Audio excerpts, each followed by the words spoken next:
Hello and welcome to Happy You Asked, the podcast where we explore a little thing called happiness, one awkward conversation at a time. And I am your host, Erin Claire. With me today is Dr. Earlene Avalon. She grew up in Boston, Massachusetts, and attended Boston Public Schools. She received her Bachelor of Science degree from Suffolk University in chemistry and secondary education, and her master's degree in public health from Tufts University School of Medicine. While working in public health, Dr. Avalon realized the correlation between post-secondary education, workforce diversity, and health disparities, and has since dedicated much of her career to the development of workforce diversity initiatives. Prior to completing her PhD in health professions education at Simmons College, Dr. Avalon held positions at Latin American Health Institute, Bunker Hill Community College, and the Edward M. Kennedy Academy for Health Careers.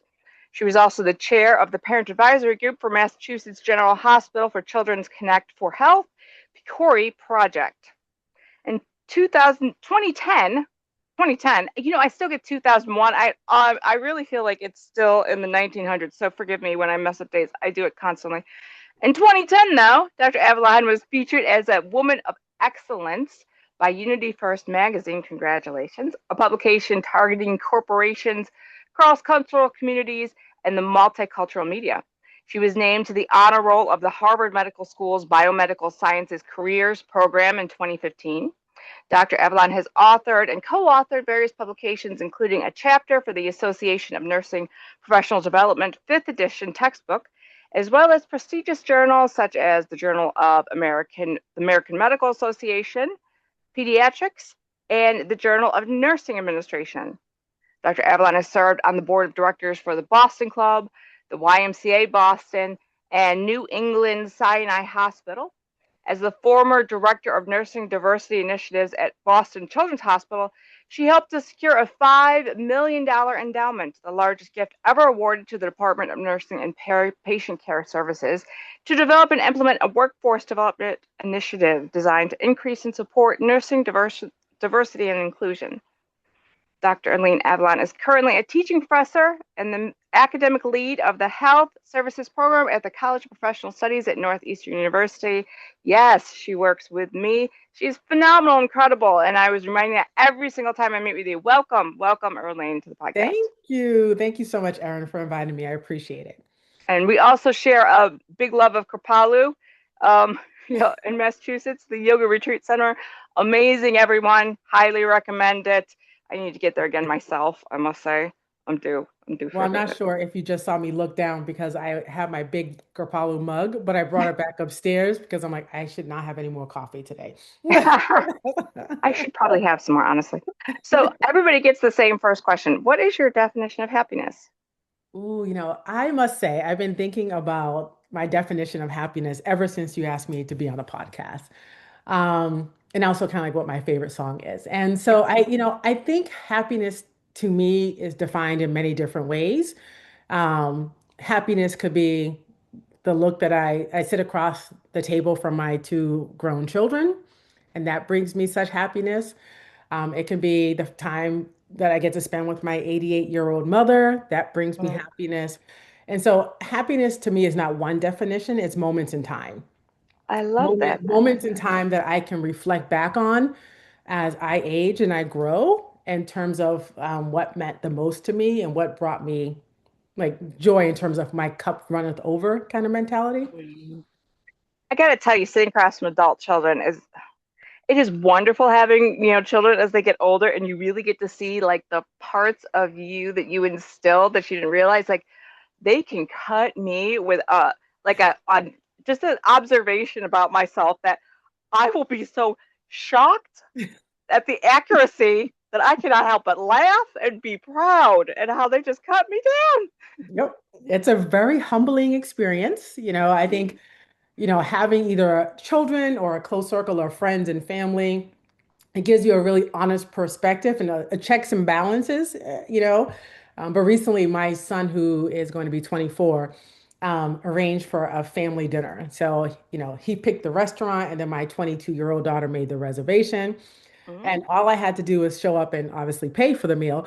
But it was nice to see that they took the initiative to bring us together, realizing that we all haven't sat down in a while to have a meal together because we're so busy. Well, that's wonderful and kind too. It shows a kindness. Yes, Yeah. absolutely. Now, you said over time, do you think that you'd have the same definition of happiness, say, oh, 20 years ago? Do you think your definition would have been similar? What's changed for you as far Yeah, as I happiness? think, again, for me, it's moments in time. 20 years ago, I was probably, I don't know, oh, actually, I was in grad school because I had a 2 and a 3-year-old when I went back to school for my PhD Mm-mm. instead. And so for me, happiness was just literally completing a week's worth of work. Like just getting through, like for me, I can't look at the whole, like, oh, it's gonna take 3 or 4 years. Like I got through this week. No. I'm happy. I am blessed. And next week is a new week that offers all these opportunities and challenges. But let me just get through this week first. And on Friday, I would treat myself to like a nice meal. And then, like, to me, that brought me joy that I got one week completed towards a program. So 20 years ago, yeah, I was definitely in grad school. I mean, doing my PhD. And I guess that what I love about that is it shows people that things change. Like what is now is not always going to be now. Yeah. What things are like. I mean, certainly how what I find happiness and my goals are much different than 20 years ago because I ain't got all that kind of energy now. And also I conquered many of them, so they don't need Yeah. to be the same. So I'm like, all right, what's this look like today? And I figure it out moment by moment. I don't know.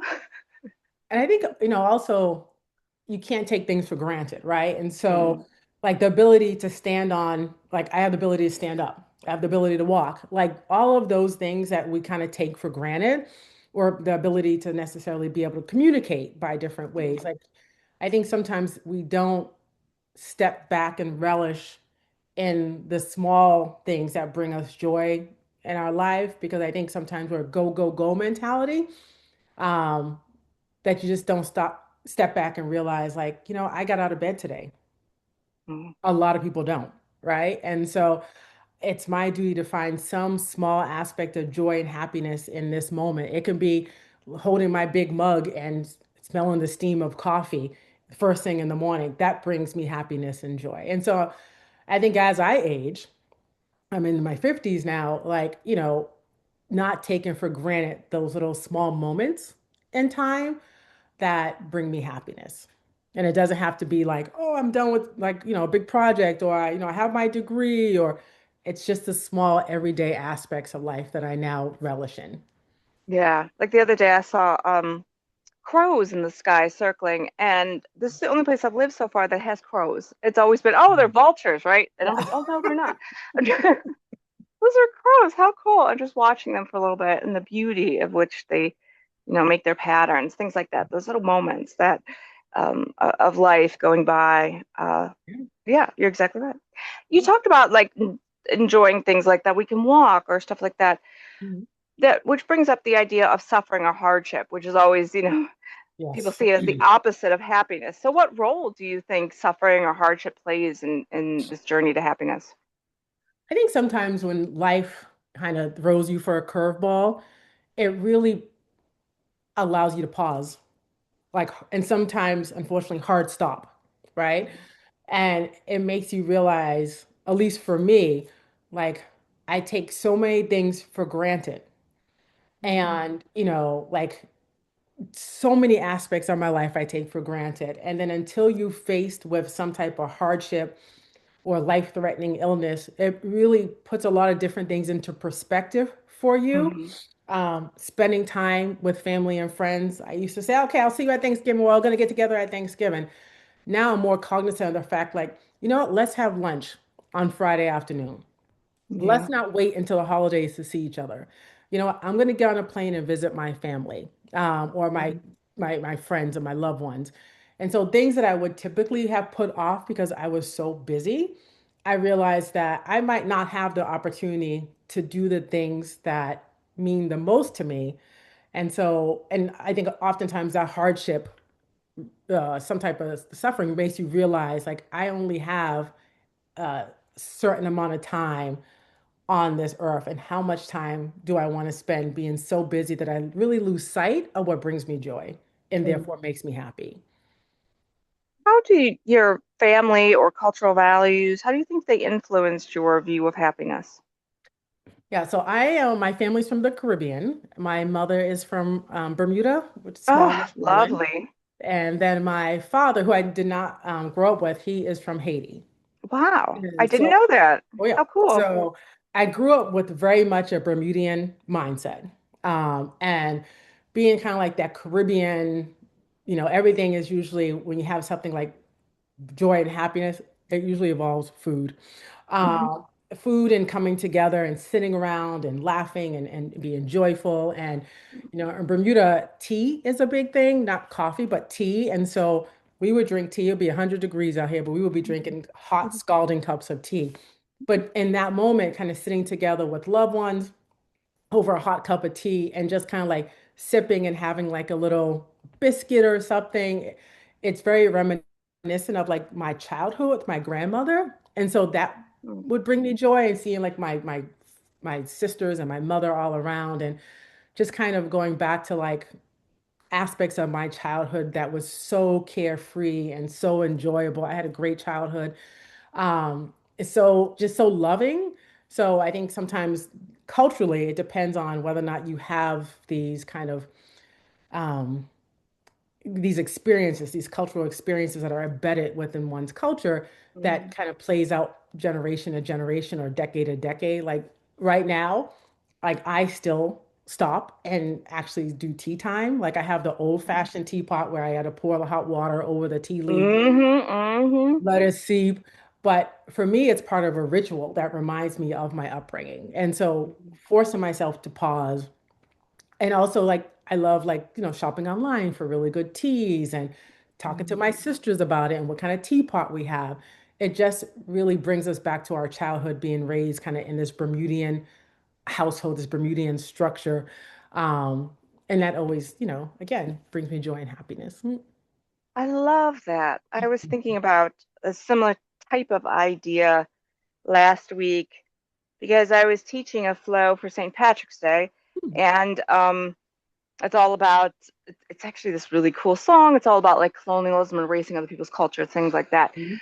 But my message I wanted to give out was, being proud of the things that shaped you and allowing other people to be proud of that as well, and knowing that you are a combination, right, of the Mhm. people that you came from and their practices and the place and their practices and the time and the practices and all sorts of different things.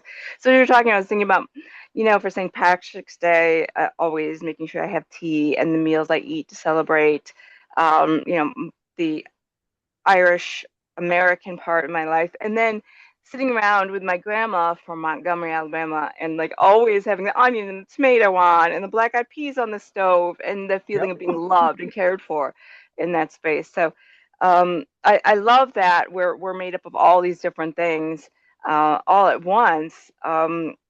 And that if we, actually feel good about those things and help other people feel good about theirs, that's a that's what was supposed to happen, right? We're supposed to like all be like, oh, that's so cool, and let me learn more about you. I think, it's like I had these amazing memories of childhood kind of being immersed in a particular culture. And, I grew up with my grandmother in the household who came from Bermuda, who brought like this beautiful, um, like handmade teapot from Japan Mm. when she was little. And it's in my kitchen. We don't use it, but it's in my kitchen. Like my grandmother came over on a ship and she held on to this teapot. And so, like, again, spending time with my children bring me joy, but I want to make sure that I'm also kind of fusing together my African American, Caribbean culture with my husband's Latino culture. And so every time I take a trip with my children, we always play dominoes. Mm. Always. Dominoes is really big in Latin American culture. And so every trip, they're like, all right, mom, where's the dominoes? And then, because I'm like kind of nerdy, at the end of the trip, I'm like, what did you like best about this trip? What would you like to do differently about this trip? And hands down, Erin, all the time was that we sat outside, played dominoes, and had pizza or a sandwich. Mm. And it's not about like the fancy meals or the hotel. It's like always about the dominoes and slapping the dominoes down because we're all four of us are very competitive. But I'm like, it's so nice that my children are able to kind of see like the Latin American culture and being able to play games, and that we have this amazing travel kit that sticks into my handbag or my luggage, and they just know as part of our routine as a family, and it like this one activity gets us all around, and it brings us such joy and happiness, and it's a Love simple game that. of like old school dominoes. And creating those traditions too, as a people, as a group, like a family unit or friends or whatever, are serve that same function of really saying what is it that makes people happy. And it's the time we spend together. When you're thinking about the dominoes, with we always growing up with our kids, whenever we went on trips and we had to sleep in like the same hotel room, the same cabin, the same wherever, we would do right before we fell asleep this thing where we would tell story, like you say 3 words, the next person says it, right? Mhm. And it becomes ridiculous, of course, until we're laughing in our beds and having the best time. And if I were to ask my kids, I already know, like, what are some of your favorite memories? It'd be like telling the stories, playing this game or that game. And and if even if we're telling a story of where we were, it's so and so did such and such at this place. Yep. So it's always about each other and the Yeah, way that we can fuse that with our backgrounds and the things that we love growing up. I play games with my kids because my grandma played with me, and it made me exactly. happy. Right. So yeah, Exactly. pass it on. Exactly. I love that. I love Plus, that. it's a way to get them off social media. Yeah. There is. There is. And it's okay if they're grumpy at first because you know what? That's what kids do.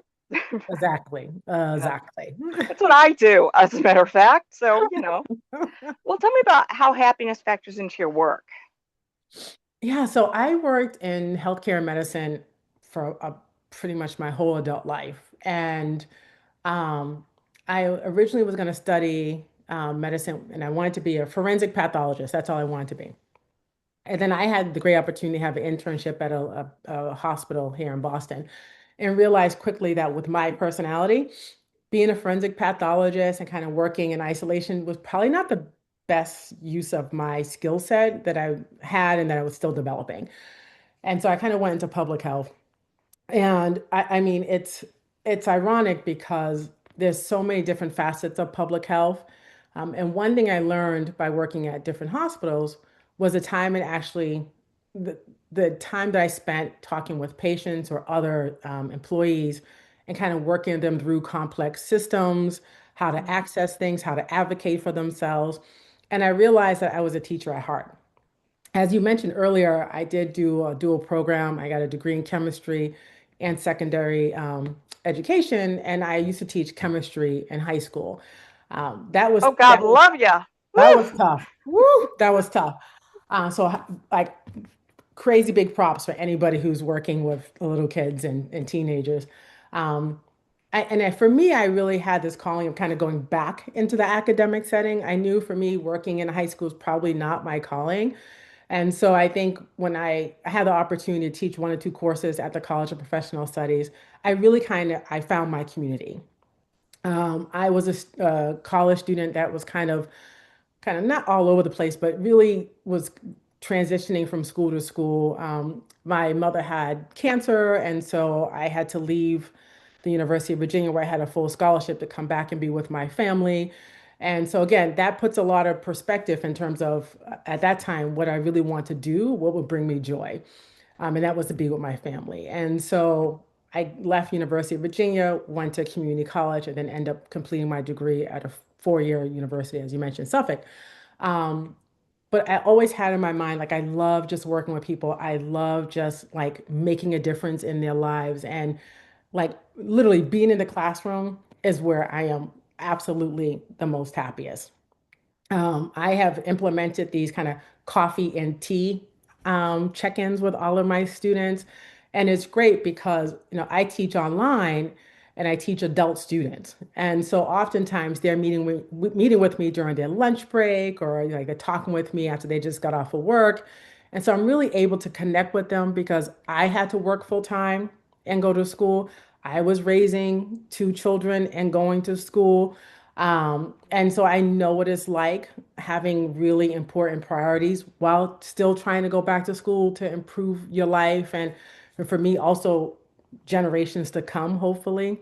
Mhm. And I think when I'm in the classroom, I am I am my happiest. And you know that. I am absolutely my Yeah. happiness. I don't care if there's a challenge in the course, we will work it out. I tell the students, don't worry about it. We will work it out. We'll try to figure something out. Um, but I love when students reach out to me at the end of the semester, or, even like a year or two later, saying like, I just want to let you know that I implemented these coffee and tea times with my staff because it was great to Oh. kind of check in with them in an informal setting. Or I remember that you said that I can also like be a mentor. You refer me to this program that changed my life, and I end up getting an internship, and now I'm in a doctoral Mm. program. And so, like, I feel like as an educator, I kind of throw a stone, and the students then take that and make ripples across oceans. And for me, that brings me joy. So it's Oh, true joy. brother, props. I know that feeling well. It makes everything worthwhile. Because what I find most magical about being an educator is that we don't know the impact we have. All we have to do is just be nice and not be jerks and encourage people. And it's like that simple, right? You just don't be a jerk and be nice and help them. And it comes back like decades later sometimes. You'll be like, I did that? Yeah. Wow. The thing is, you No can't make students do. assumptions, right? And so every time I'm about to say something, I give myself pause and be like, what could the student be going through that I might not be aware of?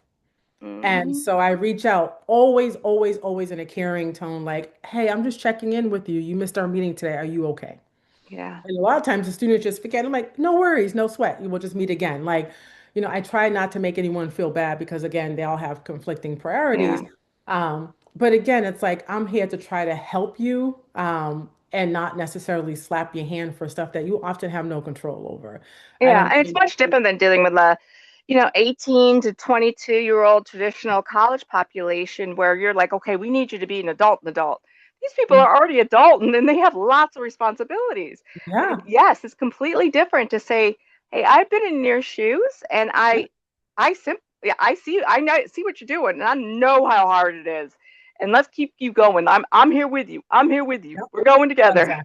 Exactly. And I think that kind of collaboration or partnership really helps to alleviate the stress that a lot of students are dealing with now. Just again, because they have so many conflicting important priorities all coming at them at the same time. And sometimes, I tell students you might have to take a little bit of a break or take one course or two courses right now in order to kind of just deal with everything that you're dealing with. And it's okay.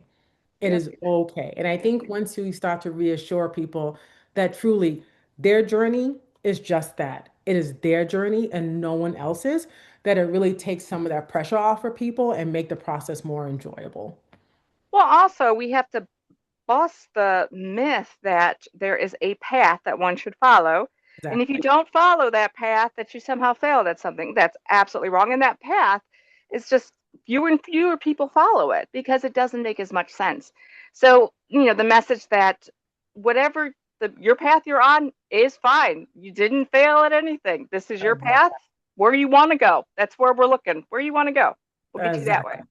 Yeah. So true. So true. Yeah. Now, other than your tea time, right, and enjoying the moments, do you have any other practices or habits to help you maintain a level of happiness that you feel comfortable with? Yeah, I think as I've been aging, I have not paid as much attention to like my physical kind of well-being, right? I'm very into like mindfulness. I did like a certification program. I understand the importance of like yoga and kind of being in a good space. And I have good techniques to kind of cope with stress. But like I just haven't really focused on like, for instance, strength training. And so recently I have I had gotten someone to work with me on just developing this very approachable strength-based kind of training program. And so it feels so good just getting out. Like I only do it like twice a week, right? The person I meet with it is like once a month. And I just feel so, I put on loud music in my headphones and I just kind of lose myself and lifting up like, and it's like small weights, but I just feel like I am developed, like I'm trying to tune in my mind to my physical body. Mm-hmm. And a lot of that, we had a family medical issue, and so I had to use a lot of physical strength to care for someone. And I was like, wow, I really, I need to get in shape. And so like now taking the time for me to focus on my health and well-being. But one thing I really, really try to do more of and more conscious about is actually just getting out and walking, Mm, but not listening to a podcast, not listening to music. To be honest, I only listen to music like twice a week if I do like a couple of weights, but just getting out and hearing the world around me. mhm, Um, and just being so thankful that one, I got out. Two, I can hear all the amazing sounds around me, like the cars go by, people chattering, you know, that I'm able and have the ability to do that because a lot of people don't, right? And so I've been definitely much more conscientious about making sure I get out to walk like, 15, 30 minutes a day. And I think sometimes working remote, you can be in back-to-back meetings all day long, mhm. and I would literally be in meetings from like 8, 9 o'clock in the morning until 4:30 for work. And then all my kind of like social civic engagement stuff would keep me in that chair until 9 p.m. most nights. Yep. Yep. I've been there. I've been there. It's awful. Yeah. And I'm like, this is just not healthy. And so forcing myself to go out and like, just get out. And again, not listening to anything, just being, I do walking meditation. It's actually like you can get Mm. all these Yeah. free Yeah. things. So sometimes if I decide to listen to something, I'll listen to walking meditation. It'll be like, look around you. What do you smell? What do you see? What sounds do you hear? And it just makes me more present. Hmm. But it also is good for like my physical health by getting out and walking. And so that's probably what I've been doing recently, probably for the past year. I've been doing that. Mm.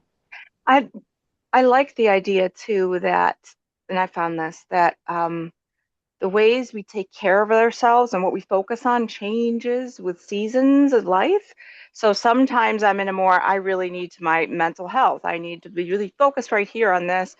And then other times, no, it's physical health right now. I'm cool mental, whatever it Exactly. is. Yeah, it Yep. goes in and out. Now it's strength, and now it's finding a balance. And that's, from what I understand and observe for myself and others, that's normal.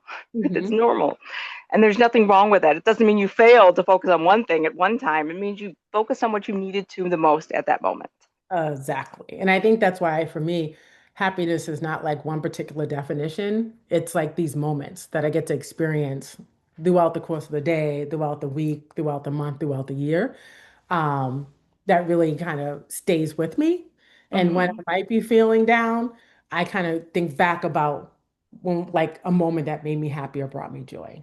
And so that really right there can shift my mood and my attitude 180 degrees just by reflecting on what brought me joy or what made me happy, like 4 or 5 weeks ago. If you had to give advice to someone who's like struggling right now to find Mhm. happiness, what would you tell them?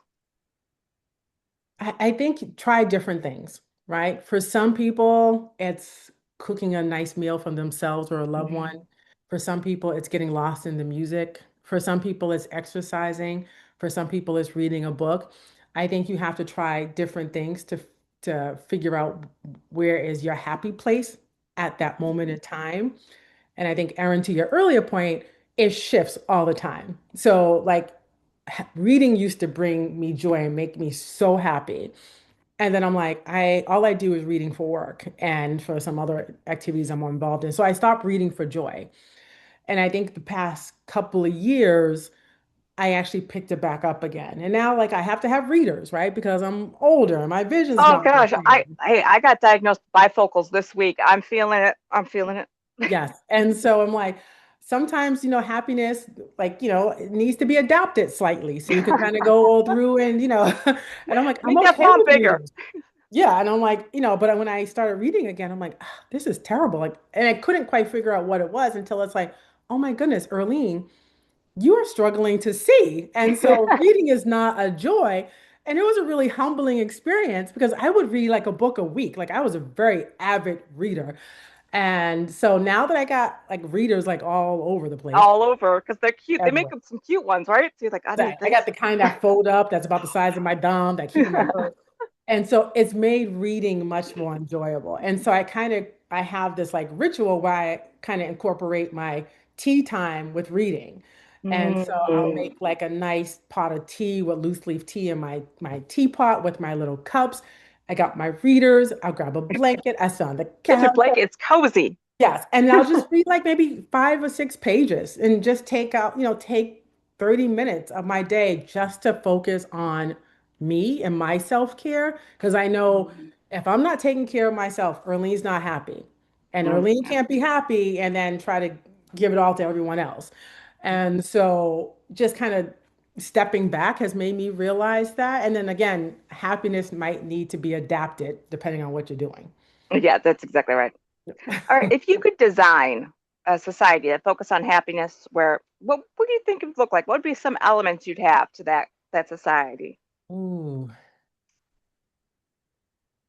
I mean, I definitely feel like in terms of like happiness, more of a communal Mhm. space, but then giving everyone their individuality or independence to kind of be their own being, if that makes sense. Yeah, yeah, Um, I think sometimes in our hectic world that even though we're around people, we can also still be very isolated.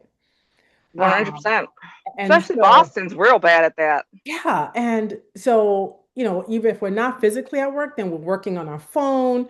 I'm Mhm. always like, and my husband's always like, are you sending another email? I'm like, yes, I gotta quickly do this. Mhm. He's like, really? Do you really need to do that right now? I was like, probably not.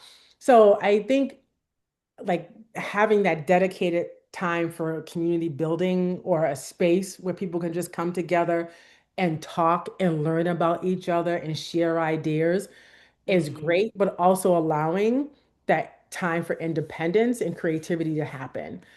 So if I had to design like a ideal society where everyone's happy, it would be like, okay, great. We have this huge kitchen living room area.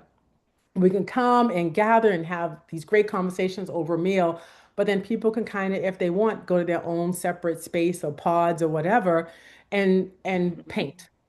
Yeah. Or, there might be a group that's like, we're gonna go to Paris and that's fine. So allowing that time for community building and talking and exchange of ideas, but also then kind of going off with like a small group or by yourself to Mhm. have to kind of pursue those passions as well.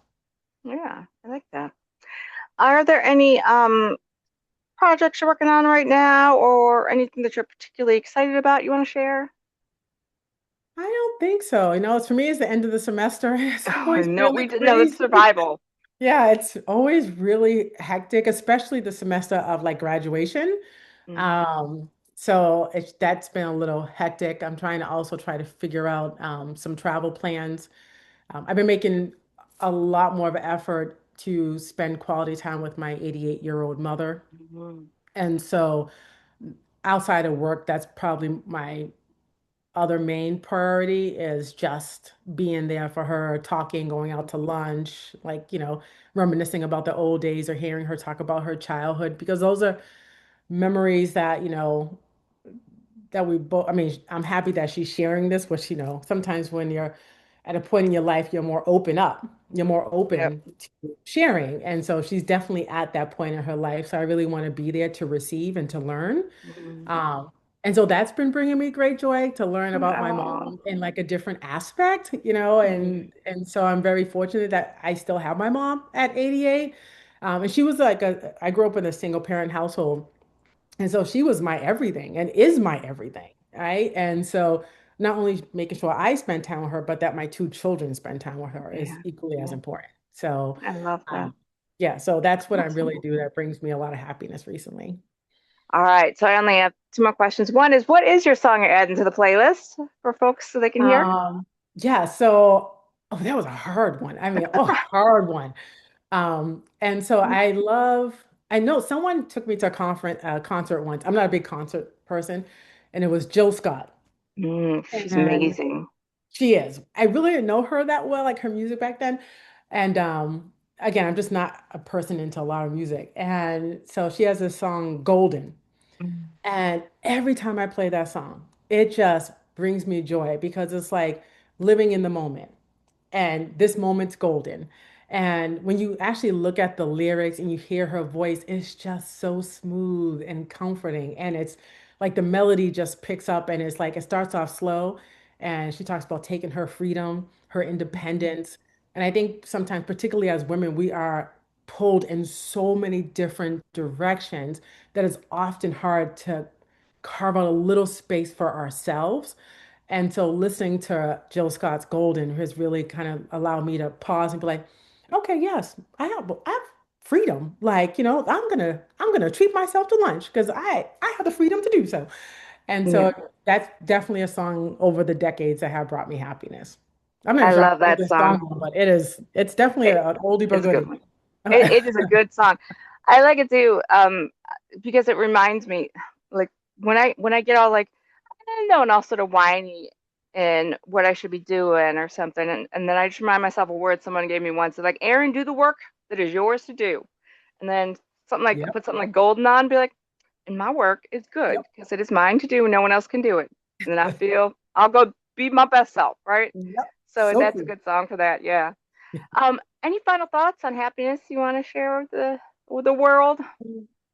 No, I think one kind of takeaway, I didn't realize this until after you invited me to speak. In my bathroom, I have one of my friends about 30, oh my God, 35 years ago, had part of Maya Angelou's Phenomenal Woman Yeah. poem, had it like just a snapshot for me and framed. And so I still have this framed Mm. and just a section of it in my bathroom. And I look at it all the time. And so anytime like a self-doubt will creep in or happiness or like challenges, I look at it and I'm like, Earlene, phenomenal woman, that's me.